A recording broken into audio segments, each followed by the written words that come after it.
Ponnaiyan sir, இந்த அதிமுக கல ஆய்வு கூட்டங்கள் தொடர்ந்து இந்த பல்வேறு இடங்களில் நடைபெறுவது மோதலிலேயே முடிவடையுது. இப்போது மதுரையில் நடைபெற்ற அந்த மோதலும் ஒரு சிலர் கருத்து கூறுவதால் மோதல் என்று அதை எடுத்துக்கொள்ள முடியாது என்று நத்தம் விஸ்வநாதன் மற்றும் செல்வராஜ் உள்ளிட்டோர் கூட்டாக பேட்டியும் அளித்திருக்கிறார்கள். நீங்கள் 1977ஆம் ஆண்டிலிருந்து சட்டமன்ற உறுப்பினராக மற்றும் அதிமுகவில் நிதியமைச்சராக பல்வேறு பொறுப்புகளை வகித்திருக்கிறீர்கள். இது போன்ற அந்த கல ஆய்வு கூட்டங்களில் இந்த மோதல்கள் சகஜமா அல்லது இப்போ புதுசாக அப்படி நடக்காதா சார்? ஐயா, உங்களுக்கு அகில இந்திய அரசியலை நீங்கள் பார்க்க வேண்டும். சரி. எந்த ஒரு கட்சியிலும் கல ஆய்வு நடப்பது வழக்கம், கட்டாயம். சரி. கல ஆய்விலே நன்கு பணிபுரிகிறவர்கள் யார், மக்கள் தொண்டாற்றுகிறவர்கள் யார், வயதானவர்கள் யார், செயல்பட முடியாத நோயாளிகள் யார் என்ற அடிப்படைகளை எல்லாம் கல ஆய்வில் ஆய்ந்து தகுதியுள்ளவர்கள் போடப்படுவார்கள், தகுதி குறைந்தவர்கள் மாற்றப்படுவார்கள். இதை எல்லா அரசியல் கட்சியில் நடக்கின்ற ஒரு இயற்கை. கல ஆய்வு என்பது ஏதோ அதிமுகவில் மட்டும்தான் இருப்பது போலவும் மற்ற கட்சிகள் எல்லாம் சர்வாதிகார ஆட்சி நடத்தும் இராணுவம் நடத்துகிற ஆட்சிகள் என்றும் பத்திரிகைகளோ ஊடகங்களோ கருதக்கூடாது. அப்படி நடக்கின்ற கல ஆய்வு நடக்காத கட்சிகள் டோட்டலிட்டேரியன் பொலிட்டிக்கல் பிலாசபி என்று சொல்லக்கூடிய கம்யூனிஸ்ட் தத்துவம் உள்ள கம்யூனிஸ்ட் நாடுகளில் அந்த காலத்தில் இருந்தது, இப்போது அதுவும் இல்லை.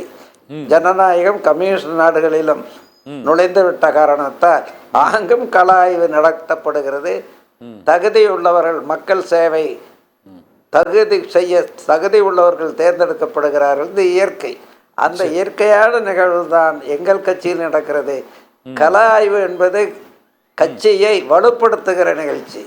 கல ஆய்வு என்பது கட்சிக்கு சிறப்பை தருகிற நிகழ்ச்சி. இதுதான் உண்மை. நீங்கள் சொல்வது அப்படியே நாங்கள் ஏற்றுக்கிறோம் சார். ஆனால் மதுரை, அதற்கு முன்னதாக நெல்லை, கன்னியாகுமரி, கும்பகோணம், இந்த 4 இடங்களிலுமே இது போன்ற கருத்து மோதல்கள், வெளிநடப்புகள், திரும்ப அதற்கு பின்னர் சமரசம் செய்யப்படுவது, அது இந்த அமைச்சர்கள் முன்னிலையிலேயே நடைபெறுவது தொடர்ச்சியாக ஒரு 5 மாவட்டங்களில் நடந்ததுனால தான் இந்த கேள்வியை நான் உங்கள்கிட்ட முன்வைத்தேன். ஆனால் நீங்கள் சொன்ன மாதிரி அதிமுகவில் இந்த குழு மோதல், அந்த பிரிவினை மோதல் அந்த மாதிரி எதுவும் இல்லையா? இல்லை, இந்த அணிக்குள்ள மட்டும்தான் அந்த மோதலே கிடையாது. அதாவது அப்படி கல ஆய்வு நடக்கிறது. நீங்கள் சொல்கிற 5 மாவட்டத்தில் நடக்கிற கல ஆய்வும் கட்சியை அந்த பகுதிகளிலே வலுவாக்கி இருக்கிறது, செம்மையாக்கி இருக்கிறது, ஊக்கத்தை தந்திருக்கிறது.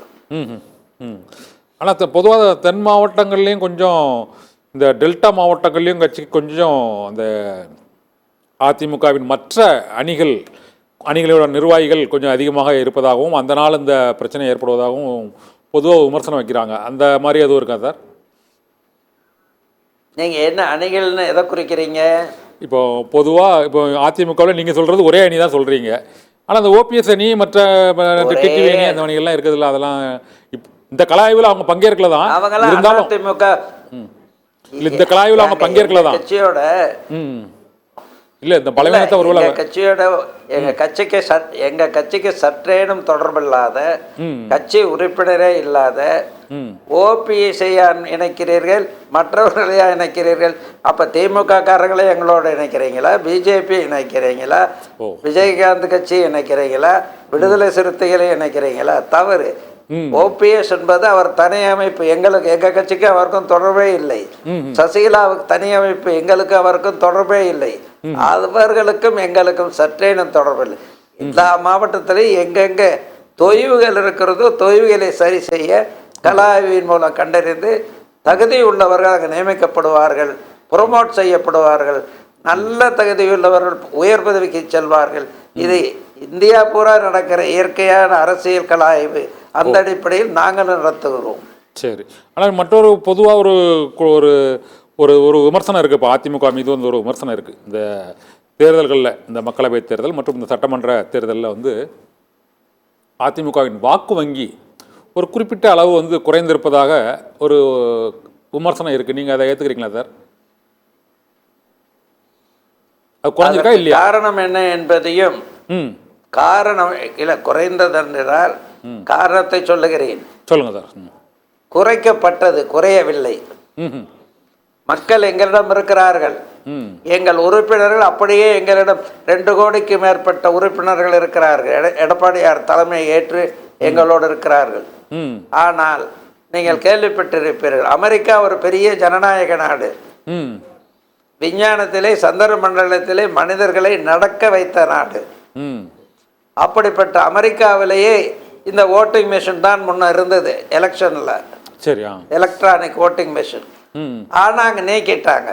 நீக்கிட்டு பேலட் பேப்பர் தான் இவங்க நடக்குது. ஏன்? அந்த எலக்ட்ரானிக் ஓட்டிங் மிஷின்ல, அந்த எலக்ட்ரானிக் ஓட்டிங் மிஷின் செய்யற இடத்திலேயே, நாடுகள்லேயே, அது இந்தியாவில் செய்யல.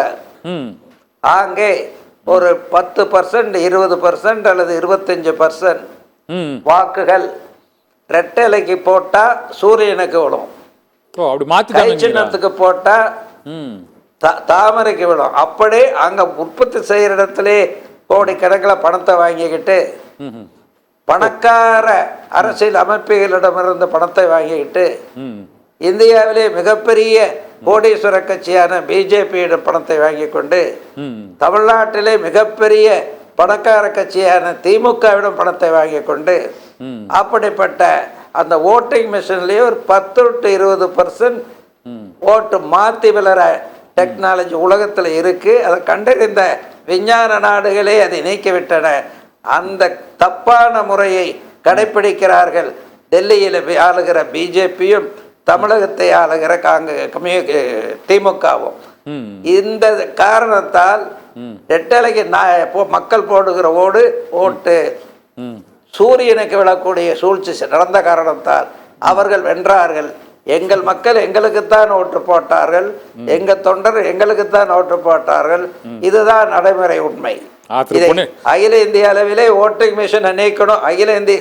சொல்லி முடிச்சிடும். அகில இந்திய அளவிலே ஓட்டிங் மிஷினை நீக்கணும், பேலட் பேப்பரே வரணும் அப்படின்னு சொல்லி இந்த ஃப்ராடு நடக்கிறதுனால மாற்ற வேண்டும் என்று இந்தியா கூட்டணியிலே உள்ளவர்கள் ராகுல் காந்தி உள்ளிட்டோர் கூறியிருப்பதை நீங்க பார்க்க வேண்டும், நினைவு கூற வேண்டும்.